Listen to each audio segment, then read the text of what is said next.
All right. What is up, everybody? Shadow Scout 0013 here reporting in with another list build. This time we're going to go with Republic and we're going to go with Lando. We haven't done anything with Lando. I haven't seen very many lists with Lando myself, and I don't think many of you have also seen Lando in a lot of stuff. I mean, granted,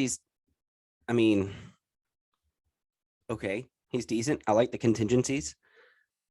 Sharpshooter 2 at range 1 to 3 is also really good. And then Uncanny Luck, similar to Han Solo. So it's not the worst thing in the world. I think that you could use him in some instances, but I think it's mostly gonna be the contingencies and his ability to hopefully work with someone and then take out someone every time. I mean, with Sharpshooter 2, they're gonna never have cover. So you're always negating that. And as long as you get a hit on here, you're going to take someone out. So you're always going to at least kill that one person at range 1 to 3, which is really cool. And then one of his command cards gives him Marksman and Gunslinger.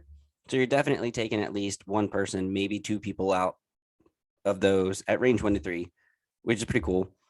If you don't have very many command cards, he's not going to get that those aims or dodges that you want, but I'll cover that in a little bit. Right now, he's got 3 contingencies. So when building a command hand, you can set aside up to 3 extra cards as contingencies. You don't want to put the most important ones in contingencies. You want to kind of, for at least Lando, because his flaw card. So basically, at your opponent, or your opponent would basically play this at the start of the command phase. If there's at least 3 cards in the discard pile. Okay, so if you have 3 cards in the discard pile or more, they can play this any point in time. When they do, if you're playing Lando, you can't use your contingencies at all or Lando's command cards.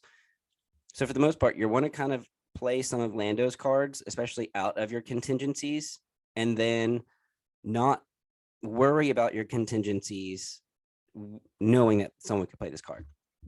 So I'll kind of like go over that when we're building the command stuff. And I'm going to go with Leia for this. Now, there's a few different options that I think that Lando would be good with. And I think because of his covert ops, so when he's deployed, he can treat himself as an operative and gain infiltrate, which is really, really good, especially for like recover the supplies or anything like that. And with him, he might last. With Uncanny Luck, surging to defense with a white dice, you don't want a large pull shooting at him. So I don't know about that. And his melee is not that strong, but he does surge to crit. He's got 6 health, which is awesome. Courage 2. All right. And he's the same price as Gar Saxon. All right. On a side note. So I think not only would he be good with Leia, and I'll explain why, because I'm going to build a Leia list, but I also think either Cassian and K2 or maybe Jyn Erso. But right now I'm going to go with Leia, and it's a really simple list. I think it'd be nice and easy. Will depend on how many different units we have, but for the most part, I'm not sure, honestly. For the command cards, you could go with, I wouldn't go with aggressive tactics because of what I think I'm going to be using. You could go strict orders and vigilance.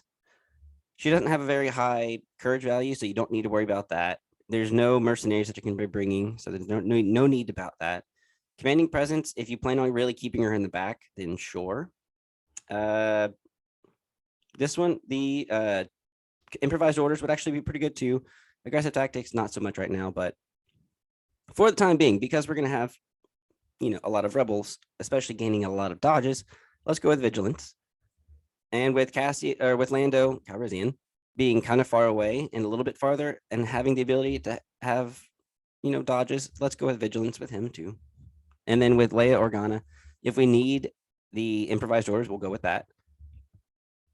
And then I also really like her as a very, very heavy support unit. So portable scanners as well to give out 3 dodges. Because, so take cover 2, so choose up to 2 friendly unit troopers at range 1. They each gain a dodge. And then portable scanners will allow you just to add an extra one on that. So let's see what we can do here. If there's anything else that I would put on Lando, I mean, Lando's going to, he's going to gain a lot of aims and or dodges. With aim, I think he's going to be good. You don't really need too many. So you're going to be probably giving yourself a lot of dodges. Either seize the initiative would be good, especially if you really need him, or situational awareness.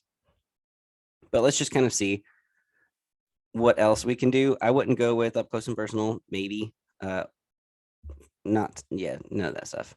So let's go with core already. So I never use fleet troopers. You're welcome to use fleet troopers. They're going to be getting in kind of close, but for now, I'm going to go with rebel veterans because of surging to offense and defense. You get a range 1 to 3, black, defend 1, and then coordinate and replacement trooper. I love the rebel vets. Critical 2, and they're heavy. And they've got 4 white dice. They already surge, but you're going to be getting at least a few dice through. And then with them, we definitely want to take the Mark II blaster. I'm going to go with at least 2 of these. And then honestly, I went with a few more rebel troopers. And I think I would give one like the Z6 last time I done one of these. And then I did a 6th one with just a medical droid. Okay. You've got 8 activations and you still have over 137. So you have 137 points left, basically, or 200. Yeah. So you still have a lot of points left to do. And with this, and even though you're kind of stacked right now, what I would plan on doing is I was planning on bringing the Tauntaun Riders. So you're going to have Agile 1, Relentless, Reposition, Sharpshooter 1, Unhindered. So Agile 1, anytime you perform a standard move, you can gain a dodge. You're probably going to take a move, and then use Relentless to shoot. I range 1 to 2 red dice with Sharpshooter 1. So you're always at least taking 1 little cover away. And there's a lot of things that you can do with these now. So you could do tenacity, but up close and personal. Honestly, the reason right now I would go with up close and personal is because with the relentless, and there's 2 of them in a unit, a range 1 to 2, and then the up close and personal is a range 1 to 2 attack, giving you a dodge. You could split fire, giving yourself 2 extra dodges for a total, if you moved twice, 4 dodges. And then giving out 2 suppression, or a suppression to 2 different units, however you want to look at it. And then you also have Ram 1. So you're already getting 4 black and 2 white. So that's 6 dice surging to hit, and then Ram 1. So if you make a full standard move, you can turn a blank into a crit. I'll go ahead and just kind of to be able to. So when you perform an attack during the modify attack die step, you can change 1 because it's Ram 1. Attack die results to a crit result if you performed at least a full standard move. So, yeah. And then, so because of that, let's go with up close and personal. I'm going to go with 2 of them. That's 10 activations. You've got, again, 37 more points to do with whatever you want. And I was thinking, so with the Rebel Veterans, they gain defend 1 if you give them an order. The Rebel Comms, you have to equip, a comms upgrade card. You have to. Now, the comm tech's only 9 points. But, well, actually, yeah. Okay, so not the comms on them, although you could. You could put the comms on the other guys. You put the medical droid on the vets. And then for your Rebel Troopers, maybe put a comms tech on there. And then instead of, because of, you don't want defend 1, okay? We might as well go with the super cheap option now with 4 points of giving themselves either an aim, a dodge, or removing a suppression once. So instead of it costing 19 points to put the comms tech on, it's really only costing you 13 points. So you're saving a lot of points, especially the more you do. So, and you might as well, because they're going to have nimble. So whenever you were to give yourself a dodge, you could use it for the whole round and then go from there. Now, you still have a lot more stuff you can do. If you really wanted to, you could also, with your Rebel Troopers, because of nimble, again, give them the prepared supplies. It's going to make them a little bit more expensive, but for at least, 2 rounds that you're going to have a dodge without needing to take a dodge. And then, so I don't know. I feel like that's pretty good. Without having to take actions is what I'm trying to do. Get free things without having to take an action is what I'm really trying to get at. And so if I can do that to some rebel troopers, yeah. All right. Now, I feel like that's pretty good. You got 10 strong activations. If you were to put your emergency transponders with the comm stack, if you did just went with the comm stack, just say you did, you get the free dodge that one turn. You have nimble, you keep using it. Boom. The next turn, you have prepared supplies when you need it. So you don't have to use it on round 1 or round 2. You could use it round 3 and 4 or anything like that, especially, or when you feel like you're losing stuff, you could put them in vulnerable positions. And that's kind of up to you. And with the Tauntaun, you have at least 2. So you're going to be, able to get into some melee. They're going to go down kind of easily if they're against a force user. Because, I mean, they've got white dice. And with Pierce 2, usually they're taking down, some. But at least it will tie him up for a little bit. And then, so now let's get to the command cards. Coordinated bombardment for sure. Why not? It's great. I mean, you get to do 3 attacks using 2 red dice with sharpshooter 2. So you're pretty much going to be able to do what you can if you roll a hit or surge. An idiot's array. This is where he gains the gunslinger and marksman. And if there's a 3-pip card in his discard pile, he gains an aim and a dodge, or 2 aims and a dodge if there's a 3-pip and a 2-pip, and 3 aims and 3 dodges if there's a 3, 2, and 1 pip in there. But then you have to be careful because someone could play I'm altering the deal. So you don't want to play you don't want your opponent to play I've altered the deal when you want as many of these as possible. So maybe if there's 2, like a 3-pip and a 2-pip in the discard pile, and then you really want to play this one right before they can use it, at least you're getting 2 dodges, 2 aims. And with gunslinger and marksman, you could take an action to aim, which is 3 aims. With gunslinger and marksman, with a red and a black surging to crit already, I doubt that you're going to have to marksman much. And I mean, if you do, then you do, but at least you're taking out multiple people, and you could be taking at least 2 people out once if they don't roll really well, because you're getting some crits through. If you were going to go to anti-armor, then or there's armor on there, you could go with this one.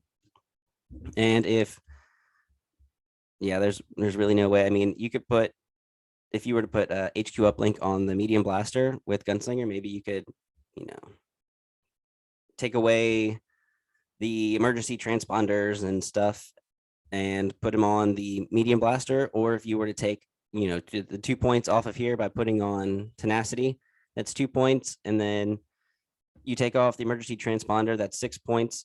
And then the other one, that's 10 points. And then you could put 1 medium blaster with an HQ uplink, but that's just all for this. So it's not really necessary, just up to you. No Time for Sorrows is definitely a good one, because if you're playing like hostage exchange or anything else, or bombing run, and you really need those extra free movements, I would definitely take it. The other thing is, as far as I understand, you can, in hostage exchange, you can start with an emplacement trooper, but you can't claim with an emplacement trooper. So as far as I understand, you should be able to use your Mark II to carry the hostage, because it is a core unit that you're starting with. It's not claimed anything, it's just starting with it. So I mean, unless that's wrong, go ahead and leave in the comments below. But at least, that's an extra speed 1 move that you could get. Courage 3 if he's allowed. That's pretty awesome in my opinion. All right, so we'll go with that one. I definitely want Ace up his sleeve, but it doesn't matter if that's in contingencies or not. So I'd probably go with push. And then somebody has to save our skins for sure. And then either all in, definitely, or covering fire, because you've got 6 core units, and handing out those dodges is imperative. Because maybe you could play covering fire in the first round. Maybe that you can make an attack or something like that if you were close enough. Or the second round, you use it. You're giving a ton of troopers on the second round at least a dodge. Then the third round, you could use emergency transponder. And then the fourth round, you could use prepared supplies. And then when you're dug in, you can start taking those dodge actions or anything else like that. It's up to you. With all in, a lot of people have a question about this. So each enemy unit at range 1 to 3 and in line of sight of Lando gains 2 observation tokens. So you can, if there's like 4 units that Lando can see, 4 units are going to gain 2 observation tokens if they're in line of sight as well. So you kind of maybe want Lando out in the open, not in the open, but able to see as many people as possible when you set up for this one. And then you may declare. So when he rolls the dice during an attack, you can declare a block or hit result or crit result, sorry. After your re-roll dice step, if there's at least one of those declared results, add 2 matching results. You can add 2 crits or the other one, basically. And if there's not, then your opponent removes up to 2 of those attacking dice. You don't have to declare. You may declare. So if you just want to hand out those observation tokens, just do that. Don't even worry about the declaring anything. And then for the most part, if you're rolling against red dice, you're probably going to be able to say a block easy. And if you're rolling a red and a black, the chances of getting a crit are not on a black, but on a red pretty high. So just depends. But yeah, I would go with probably covering fire. And then in the contingencies, this is where I would actually, there you go, put in ace up his sleeve. So when Lando issues an order to a unit, it gains a dodge or standby. Pretty cool. But I would probably more so use it for before drawing from your order pool. You may instead discard this card from your contingencies or hand. And if you do, you can issue an order to Lando or friendly unit at range 1 to 2 of him, and then go ahead and activate that unit instead of just kind of drawing from the pool. So it's kind of like in a way, the improvised orders, but you know who you're going with. So you could go with that one. And then so maybe you used Leia Organa's somebody has to save our skins. Leia goes, then maybe you can fire support with the Mark II if you were to coordinate or give it an order. Then your second activation goes. Then when you get done and it's your turn again, and if you really need it, then you could do ace up his sleeve and get, Lando if he's near Leia, or another unit that's near Leia and they can shoot. So if you're in a bind. So that's a good one to have. His all in is definitely a good one to have in contingencies. And then ambush, or if you just want more orders, assault. So if you want to go first and you really need those orders out, I'd go with ambush. And there's your 3. And the reason I'd put his cards in contingencies is, again, because of his I've altered the deal.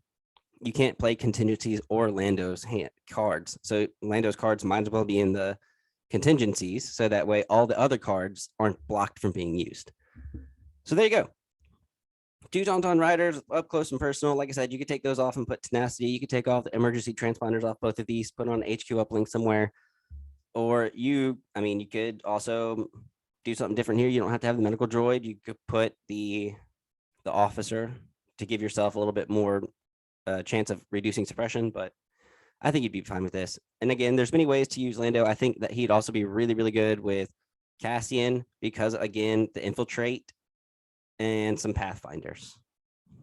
Because if you really needed to, you could use Cassian, Lando, K2. Your pathfinders can all infiltrate as close as possible and then get in, get out because of Dauntless. So, yeah. All right, guys, let me know what you think. Leave a like below and comment below for sure. And definitely subscribe. And let me know what you would do with this list. If you would play it, if you don't want to play it, how you would counter it. Because I've never played Lando. I don't have Lando. Don't really plan on getting Lando, but I could. I like him. In the movies, he's fun. He's a good character. If there's maybe in the future when other lists come out and you could use a lot of, actually, I guess with the mercenary units, you could do Lando, but he's taken up a commander slot in a way. But I guess if you're going with rebels, it doesn't matter because I'd probably want a mercenary commander unit. Oh, well, but yeah, that's up to me in my opinion. But all right, I will see you guys in the next video. I'm gonna come out with a Dooku one real quick, just as like a fun list. Not it could be competitive, but mostly just for fun.